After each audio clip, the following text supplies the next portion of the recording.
जब श्री रामचंद्र जी वाल्मीकि जी से रहने के लिए स्थान पूछते हैं, तब वाल्मीकि जी महाराज कहते हैं, पूछे मोहि की रहो कहें, मैं पूछत सकुचाओ, जह न हो तह देहु कही, तुम्हें दिखाओ ठाओ।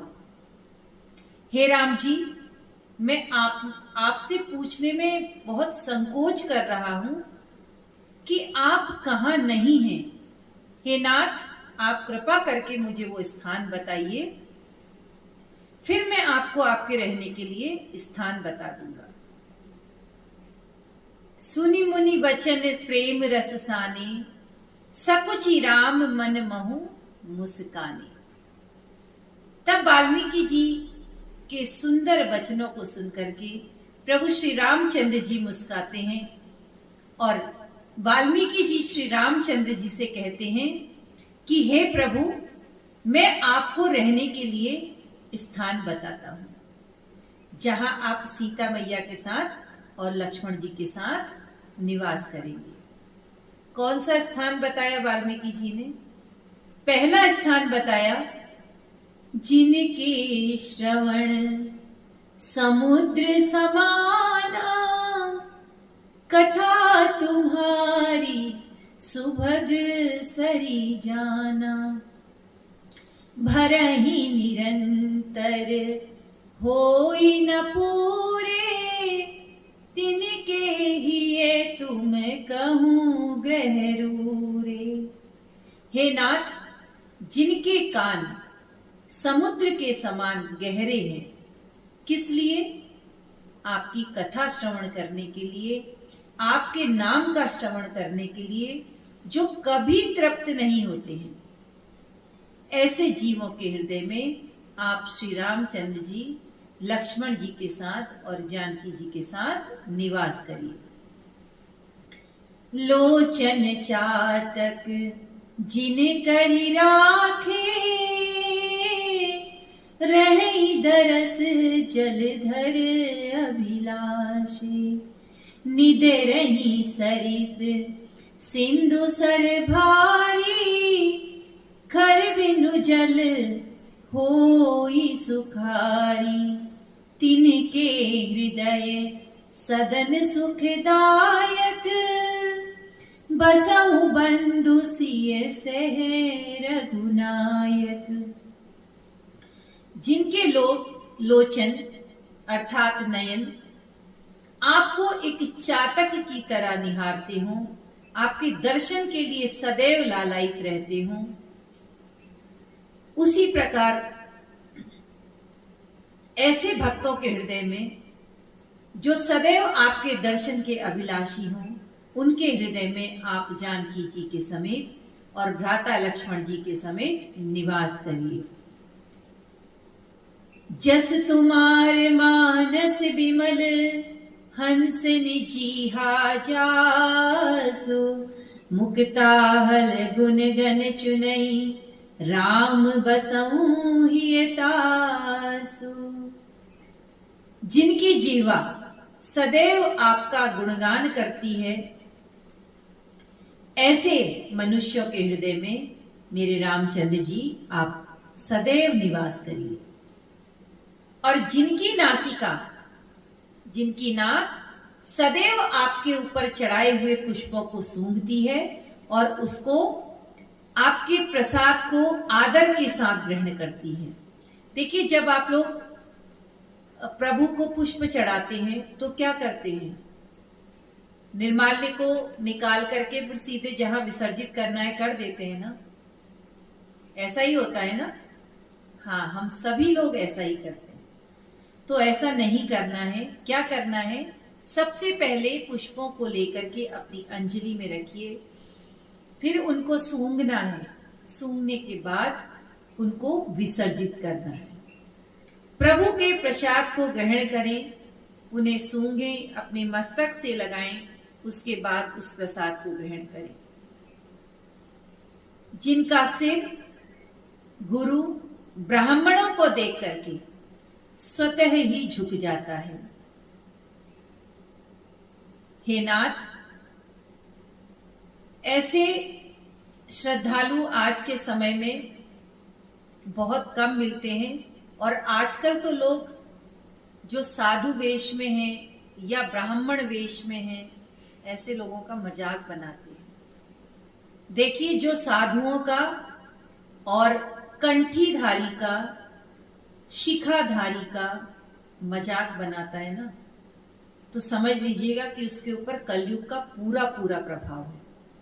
और अगर कोई व्यक्ति इनको देख करके प्रसन्न होता है, उन्हें देख करके प्रणाम करता है, श्रद्धा से उसका सिर स्वतः ही झुक जाता है, तो ऐसे लोगों के प्रति ये भाव रखिएगा कि ईश्वर की उन पर विशेष कृपा है और इसी कृपा के कारण वो श्रद्धा भाव उनके हृदय में प्रभु ने प्रकट किया है। हे राम जी, जिनके चरण तीर्थ दर्शन के लिए जाते हैं, जो राम नाम के मंत्र का जाप करते हैं, जो परिवार सहित पूजा करते हैं। परिवार सहित पूजा करना आज के समय में तो नामुमकिन सा हो गया है, क्योंकि परिवार के 4 सदस्य हैं, चारों का समय अलग अलग है। किसी की रात्रि की ड्यूटी है तो वो उस हिसाब से उठ के सुबह उठने की व्यवस्था उसकी देर से होती है। कोई जल्दी उठ जाते हैं। यथासंभव कोशिश करें कि पूरे परिवार के साथ पूजन करें, और नहीं हो तो कम से कम रविवार के दिन, जिस दिन छुट्टी का दिन रहता है, उस दिन तो पूरे परिवार के साथ एक साथ बैठ करके पूजा अवश्य करें। क्या रविवार की छुट्टी नहीं रहती है? हाँ, ऐसा भी होता है।